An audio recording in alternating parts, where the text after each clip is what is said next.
Il est 22 heures, vous regardez Télé Djibouti, mesdames et messieurs, bonsoir. C'était un plaisir de vous retrouver. Voici tout de suite les titres de cette édition. Le chef de l'État a présidé jeudi une réunion de haut niveau pour veiller sur la stabilité des prix des denrées alimentaires de première nécessité.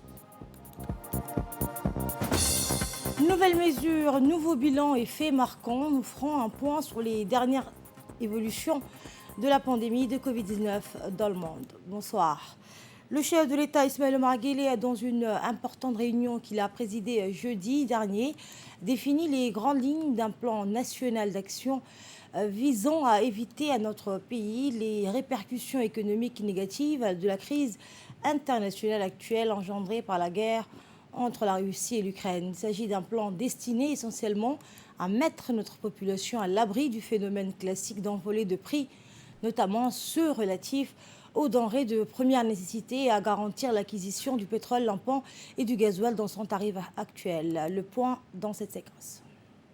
Importante réunion présidée par le président de la République, avec pour thème la hausse des prix des produits alimentaires de première nécessité et les solutions à y apporter s'est tenue jeudi 10 mars 2022 à la présidence. Ont participé à cette réunion le Premier ministre, le ministre de l'Économie et des Finances, le ministre du Budget, le ministre de l'Énergie, le ministre du Commerce, la ministre des Affaires sociales et des Solidarités, le ministre des Affaires étrangères et le secrétaire général de la présidence. Ce sujet de société est au cœur des préoccupations politiques actuelles, car comme de nombreux pays, les Djiboutiens font face à une hausse des prix des produits alimentaires de première nécessité, tout en rassurant la population sur le fait qu'il ne s'agit pas d'un phénomène uniquement national.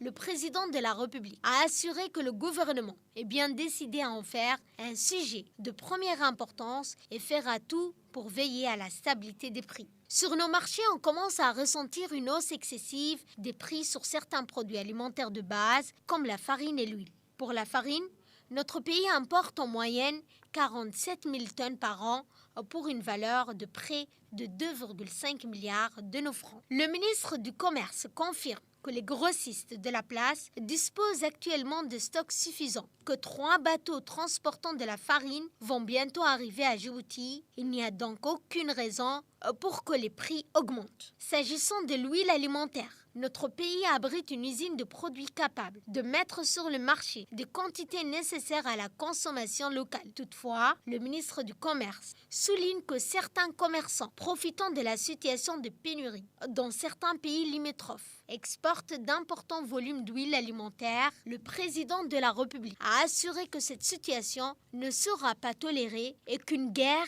acharnée devra être menée rapidement dans le cadre de la loi contre tous les spéculateurs. Il faudra aussi procéder à une régulation immédiate des revendeurs d'huile alimentaire en remettant en place le système numerus clausus. Face à cette inflation alimentaire importante, le président a annoncé lors de cette réunion une série de mesures pour contrer cette inflation. Le ministre du Commerce publiera le mercutiel des prix et mettra en place une vaste campagne de communication. Le gouvernement veillera scrupuleusement au bon encadrement des produits, car la protection des consommateurs djiboutiens est une priorité absolue et tous les instruments juridiques seront utilisés pour faire face aux défis du mouvement spéculateur. Afin de promouvoir au mieux la transparence des prix, l'affichage des prix des produits de première nécessité sera obligatoire dans toutes les boutiques. Des contrôles rigoureux et réguliers visant à limiter l'impact de la flambée des prix des produits alimentaires seront menés par le ministère du Commerce.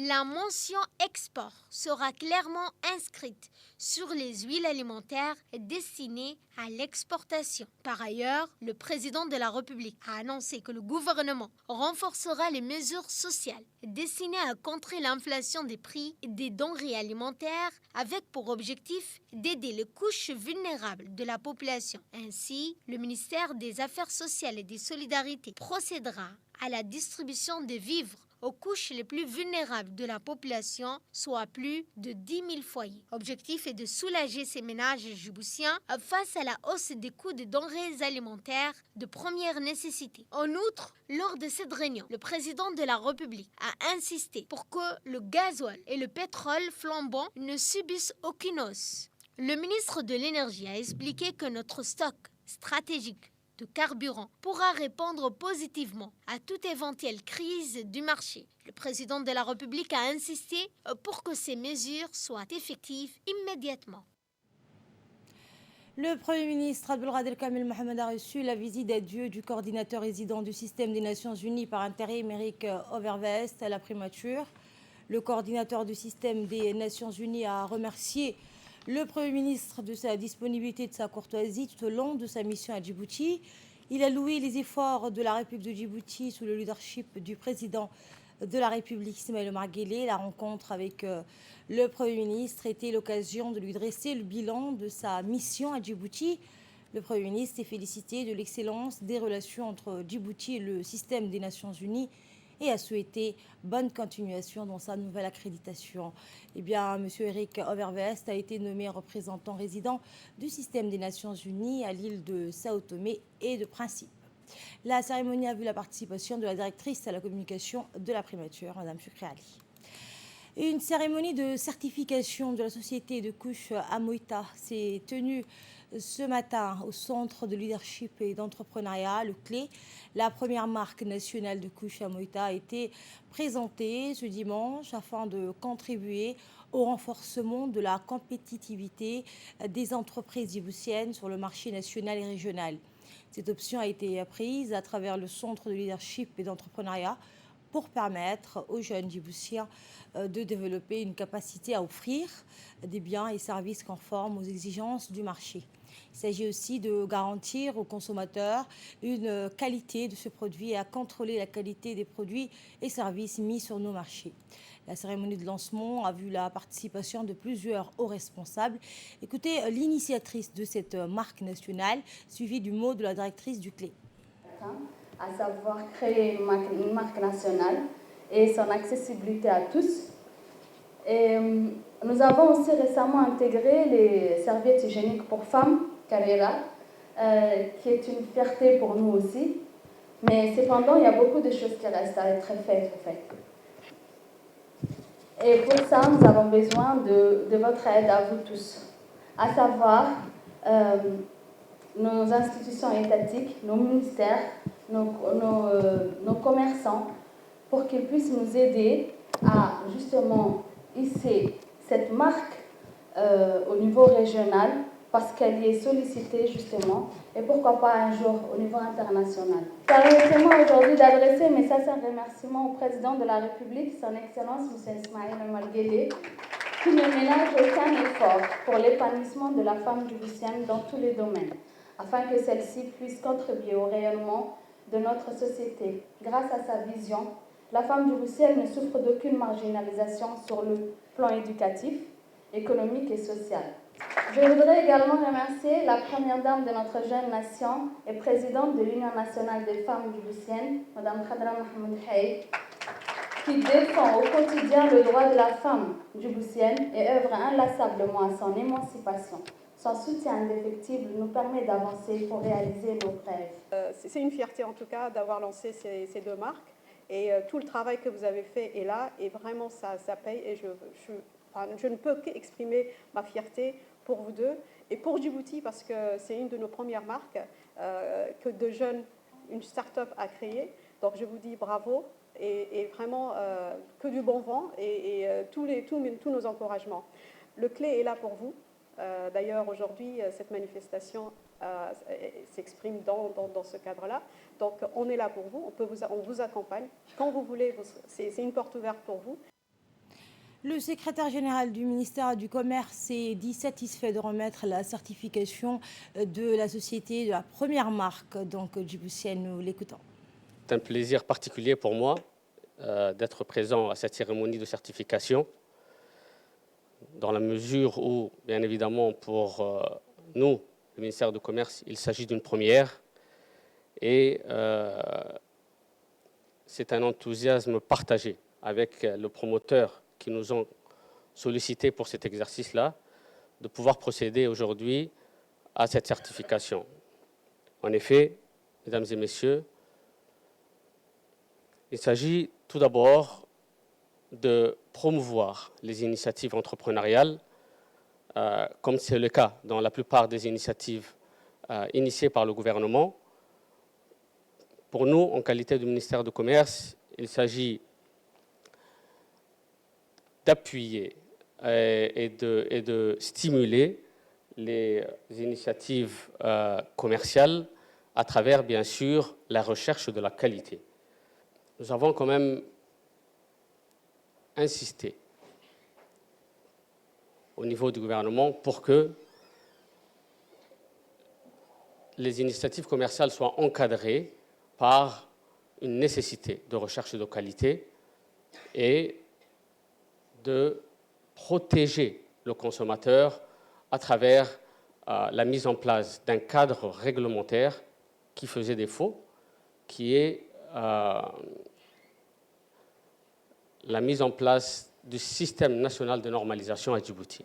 Aujourd'hui, l'initiative portée par Amoïta et les raisons pour lesquelles il nous a sollicité, et que je salue d'ailleurs ici, est avant tout la satisfaction de la clientèle djiboutienne, qui est la recherche de la qualité de plus en plus, et bien sûr d'apporter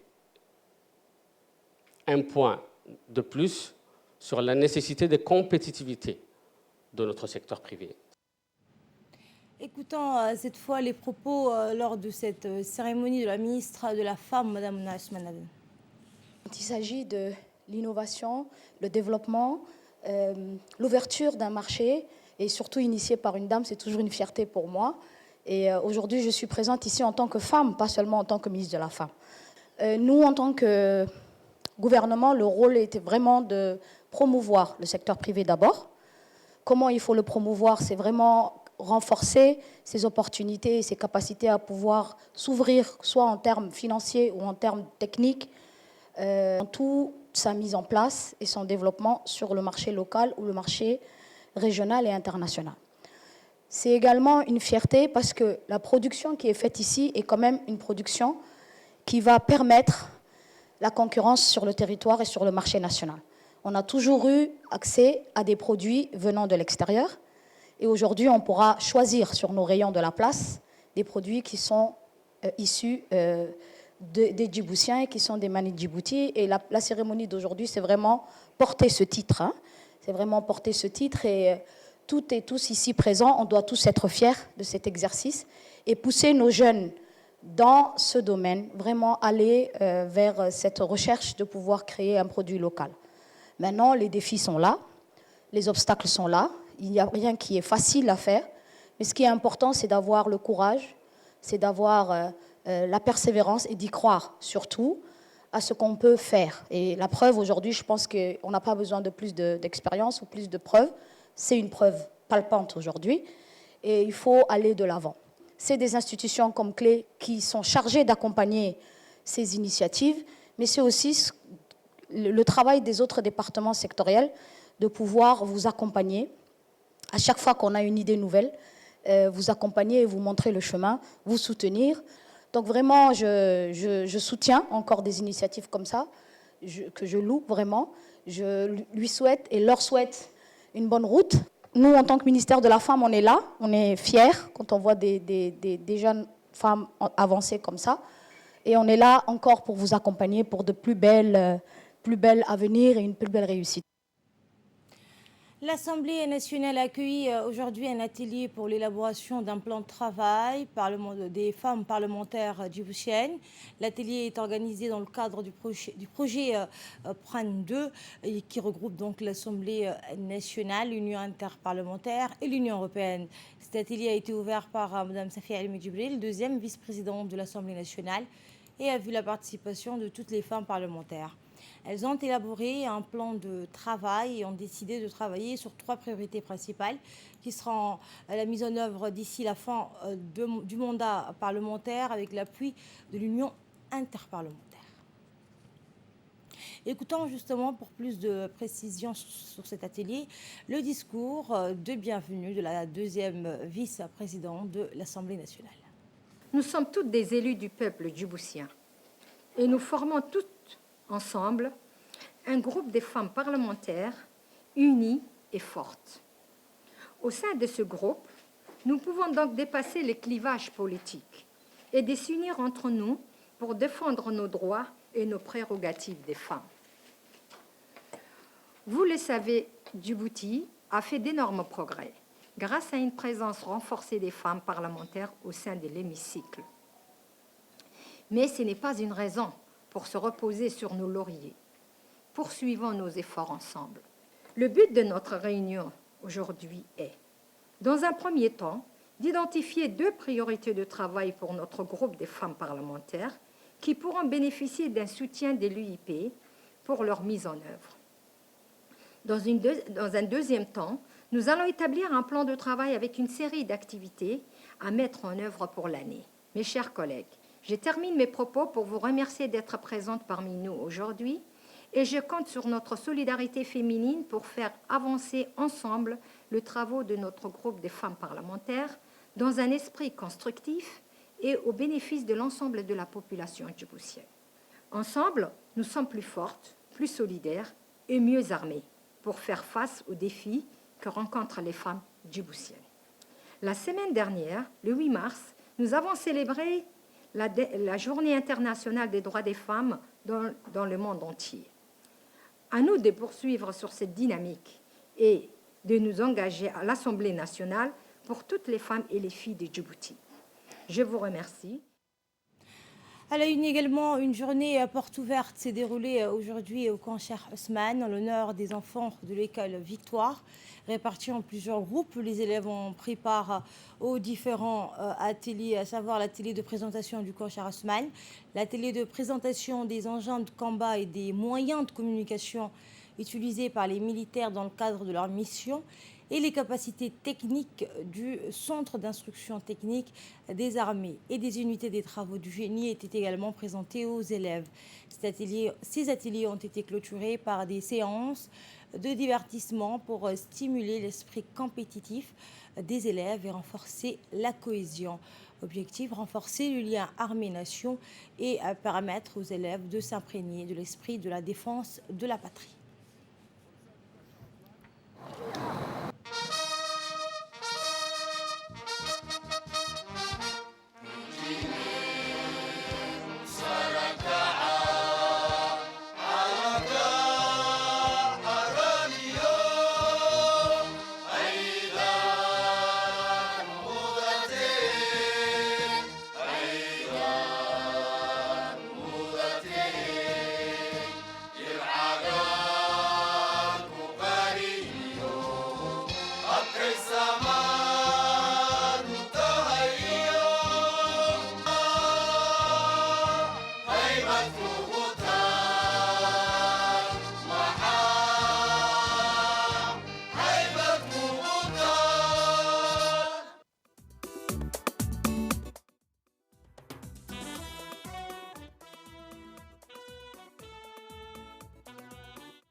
Oui, donc à l'image, après l'intonation de l'hymne national, les élèves ont donc reçu un accueil chaleureux au camp Cheikh Ousmane et ont pu visiter les différents ateliers du camp, les capacités techniques, l'atelier de présentation des engins de combat, l'atelier de présentation du camp Cheikh Ousmane. Eh bien, ces ateliers ont été clôturés. Donc, cette visite des élèves ont été clôturées par des séances, des divertissements pour stimuler l'esprit compétitif des élèves et renforcer la cohésion.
Autre information, le Centre des jeunes diabétiques a ouvert ses portes pour une journée d'information à l'attention du grand public, placée sous la direction du pédiatre Dr Abdelrahman Momin d'Oxyé.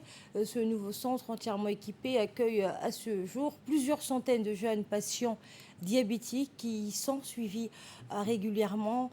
Eh bien, le centre pour jeunes diabétiques dispense par ailleurs plusieurs services ou prestations allant du dépistage, de la sensibilisation, de l'écoute et du conseil, ainsi que du traitement et suivi de la maladie du diabète.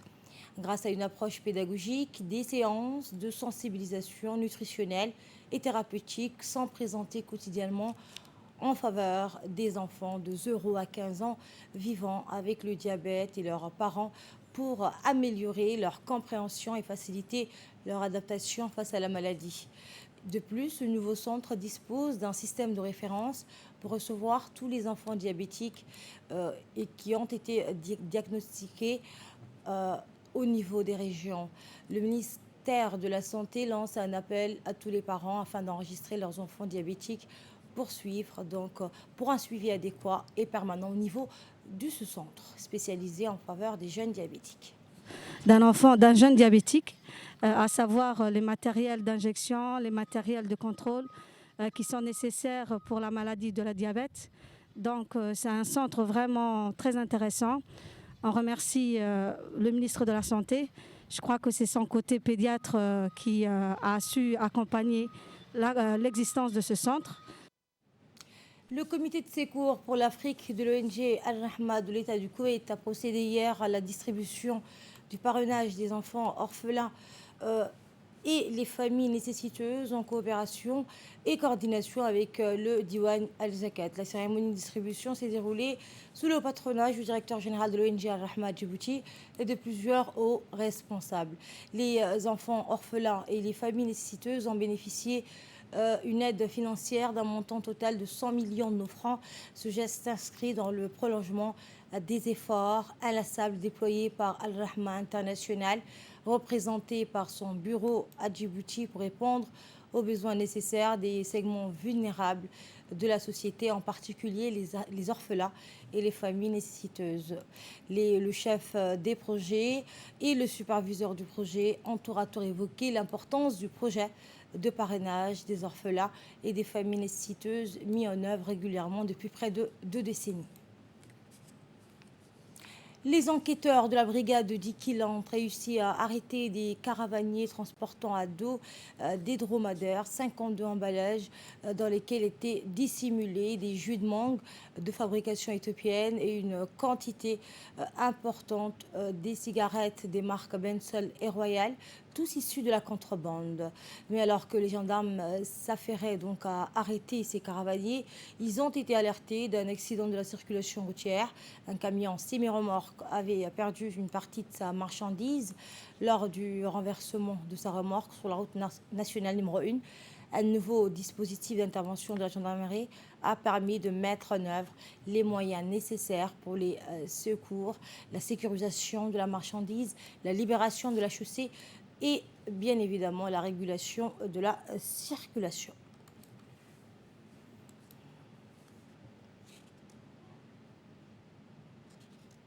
Nouvelle mesure, nouveau bilan et fait marquant. Place maintenant sur les dernières évolutions de la pandémie de Covid-19 dans le monde. En Chine, le pays a recensé 3393 cas de Covid-19 ce dimanche, selon des données officielles, un record depuis le début de l'épidémie en février 2020. Le laboratoire franco-autrichien Valneva prévoit de livrer en Europe les premières doses de son vaccin contre le Covid-19 au 2e trimestre 2022. Les États-Unis sont le pays ayant enregistré le plus de décès devant le Brésil, l'Inde et la Russie. L'Organisation mondiale de la santé estime, en prenant en compte la surmortalité directement et indirectement liée au Covid-19, que le bilan de la pandémie pourrait être 2 à 3 fois plus élevé que celui qui est officiellement établi. Voilà, c'est la fin de cette édition. Merci à la régie, merci à vous de l'avoir suivi. Très bonne suite de programme sur Télé Djibouti.